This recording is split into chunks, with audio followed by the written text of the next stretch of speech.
Hello friends, welcome to சமையல் delight. இன்றைக்கி நம்ம பார்க்க போகிற டிஷ் வந்து சேப்பங்கிழங்கு பொரியல். அதுக்கு முன்னாடி நம்ம சேனலை இன்னும் சப்ஸ்கிரைப் பண்ணாதவங்க பண்ணுங்கள்.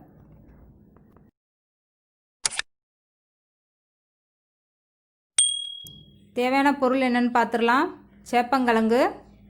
இந்த கிழங்கு இன்றைக்கி நம்ம குக்கரில் வேக வைக்க போகிறதில்ல. ஒரு பாத்திரத்திலே அது முங்குற அளவுக்கு தண்ணி ஊற்றுங்க போதும். உப்பு எதுவுமே சேர்க்க வேண்டாம், அப்படியே வேக வைக்கலாம். அடுப்பு ஆன் பண்ணிடலாம். கிழங்கு நல்லா கொதிச்சிருச்சு. இப்போ வெந்துருச்சான்னு எடுத்து பார்க்கலாம். தோல் உரித்து காட்டுறேன் பாருங்கள். இந்த பாருங்கள், நல்லாவே வெந்துருச்சு. இப்போ அடுப்பு ஆஃப் பண்ணிடலாம். நம்மளுக்கு கிழங்கு ரெடி ஆயிடுச்சு. இதை ஆற விட்டுட்டு நம்ம தோல் நீக்க போகிறோம். தோலை உரித்து காட்டுறேன் பாருங்கள், எவ்வளோ நல்லா வருதுண்டு. நம்மளுக்கு வந்து கிழங்கு வந்து வேக வேண்டாம், கிழங்குடைய தோல் மட்டும் நீக்கணும். அதுக்கு தான் நம்ம வேக வச்சுருக்கோம். கிழங்கு வெந்துருந்துன்னா குழஞ்சிரும், பொரிக்கும் போது ஒட்டிக்கிறோம். அப்போ பாருங்கள், எல்லா கிழங்குமே உரிச்சிடலாம். ரொம்ப அழகாகவே வரும் தோல். நீங்கள் சிரமப்படவே வேண்டாம். இந்த மாதிரி எல்லா தோலையும் நீக்கிருங்க. இப்போ அதை கட் பண்ணலாம். நான் நீளமாக இன்றைக்கி கட் பண்ணியிருக்கேன். நீங்கள் ரவுண்டாக வேணுனாலும் கட் பண்ணி போட்டுக்கலாம். முடிஞ்ச அளவுக்கு லேசாகவே கட் பண்ணுங்கள். அப்போ தான் கிழங்கு வேகையில் நம்மளுக்கு கிறிஸ்பியாக கிடைக்கும். இந்த பாருங்கள், இவ்வளோ லேசாக கட் பண்ணுறேன்ட்டு இந்த மாதிரி கட் பண்ணிக்கோங்க. நம்மளுக்கு கிழங்கு வந்து வேகலை, அதனால தான் கட் பண்ண ரொம்ப ஈஸியாக வருது. ஃபுல்லாக வெந்திருந்ததுன்னா குழஞ்சிரும், கையிலையும் ஒட்டும் கத்திலையும் ஒட்டும். நம்ம கட் பண்ணுற கத்திலையும் இந்த மாதிரி இருந்தால் தான் பொரிச்சு எடுக்கல நம்மளுக்கு எதோடையும் ஒட்டாமல் நல்லா வரும். நீங்கள் சேப்பங்கிழங்கு பிடிக்கலைன்னா சேனக்கிழங்குலையும் ட்ரை பண்ணலாம். நான் சொல்கிற மெத்தடில். சேனக்கிழங்குனா நீங்கள் தோலை மட்டும் சீவிருங்க. இதே மசாலாவை சேர்த்து நீங்கள் ட்ரை பண்ணலாம். வேக வைக்கலாம் வேணாம் சேனக்கிழங்க. இந்த மாதிரி லேசாக கட் பண்ணிக்கோங்க. நீங்கள் இதே மாதிரி உருளைக்கிழங்குலையும் ட்ரை பண்ணலாம். சேப்பங்கிழங்கு விழுவிழுன்னே வராது. நீங்கள் இந்த மாதிரி ட்ரை பண்ணுங்கள். நம்மளுக்கு கட் பண்ணல ஓரளவுக்கு விழுவிழுன்னு வந்திருக்கு. பொரிச்சு எடுத்துட்டோன்னா அதுவும் வராது நம்மளுக்கு. பழைய கிழங்கா நீங்கள் வாங்கினீங்கன்னா விழுவிழுப்பு தன்மை குறைஞ்சிரும்.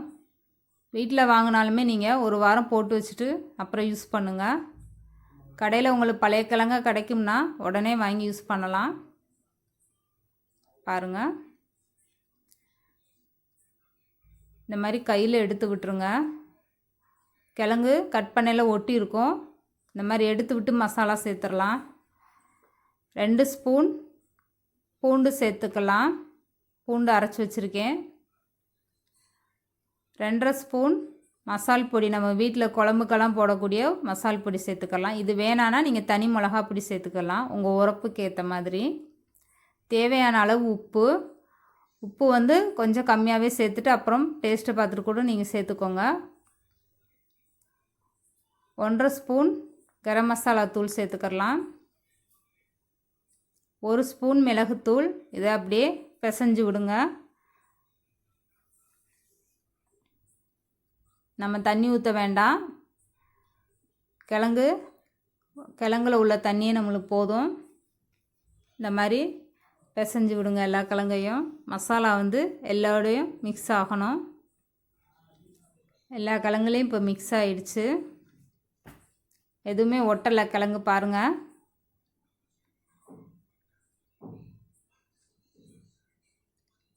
இந்த மாதிரி ஒரு 1/2 ஸ்பூன் மஞ்சள் தூள் சேர்த்துடலாம். அதையும் சேர்த்து நல்லாவே மிக்ஸ் பண்ணிடலாம். நம்ம இது கொஞ்சம் நேரம் ஊற வைக்கணும், எதுவுமே இல்லை. மசால் பொடி சேர்த்துட்டோன்னா உடனே பொரிக்க ஆரம்பிச்சிடலாம். ரொம்ப ஈஸியான ஒரு டிஷ் தான். இதை நீங்களும் கண்டிப்பாக ட்ரை பண்ணுங்கள், உங்களுக்கு ரொம்ப பிடிக்கும். பாருங்கள், நம்மளுக்கு கிழங்கு எவ்வளோ அழகாக தனித்தனியாக வந்திருக்குண்டு. இப்போ இதை பொரித்து எடுத்துடலாம். தேவையான அளவு எண்ணெய் ஊற்றிட்டு எண்ணெய் ஹீட் ஆகட்டும். எண்ணெய் ஹீட் ஆயிடுச்சு. பாருங்கள், ஒன்று ஒன்றா அந்த மாதிரி போடுங்க. நம்மளுக்கு கிழங்கு குலையாதனால கையில் எடுத்து இப்படி ஒன்று ஒன்றா போட நல்லா அழகாக வருது. இப்படி அந்த எண்ணெய்க்கு போதுமான அளவு கிழங்கு போடுங்க. நிறையா அள்ளி கையோடு போட்டிங்கன்னா ஒட்டிக்கிறோம். இந்த மாதிரி தனித்தனியாக போடுங்க. எப்போவுமே பொரிச்சு எடுக்கிறது தனித்தனியாக இந்த மாதிரி போட்டிங்கன்னா தான் நம்மளுக்கு பொரிஞ்சு நல்லா அழகாக வரும்.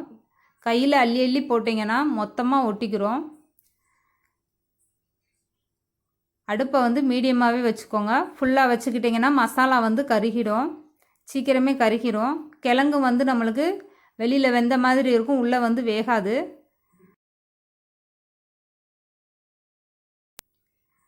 இந்த பாருங்கள், உடனே கரண்டி போட வேண்டாம். கொஞ்சம் நேரம் கழித்து இந்த மாதிரி கரண்டியை போட்டு பாருங்கள், ஒரு பக்கம் வெந்துருச்சு.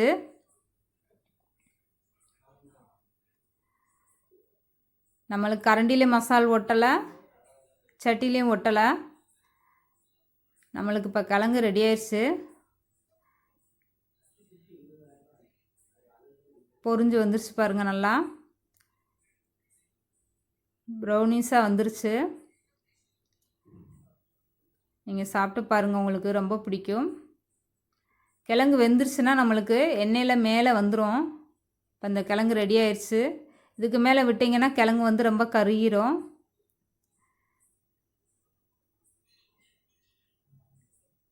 ரொம்ப கிறிஸ்பியாக இருக்கும். நீங்களும் ட்ரை பண்ணுங்கள் இதே மாதிரி. ரொம்ப ஈஸியான ஒரு டிஷ் தான். மீதம் இருக்க கிழங்கையும் இதோட சேர்த்துடலாம். அடுப்பை மீடியமாக வச்சுட்டே சேருங்க.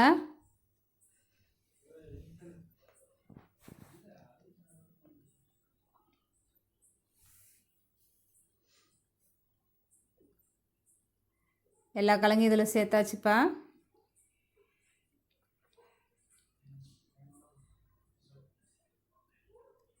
இது நல்லா வேகட்டும். அதிக பொருட்களே தேவைப்படாது. நம்ம சேர்த்துருக்கிறது மசால் பொடி தான்.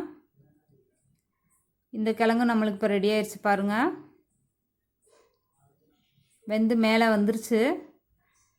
இதுக்கு மேலே விட்டிங்கன்னா கருகிடும், எடுத்துடலாம் இதையும். ரொம்ப சுவையான ஈஸியான ஒரு டிஷ் நம்மளுக்கு ரெடி ஆயிடுச்சு. இப்போ சேப்பங்கிழங்கு பொரியல்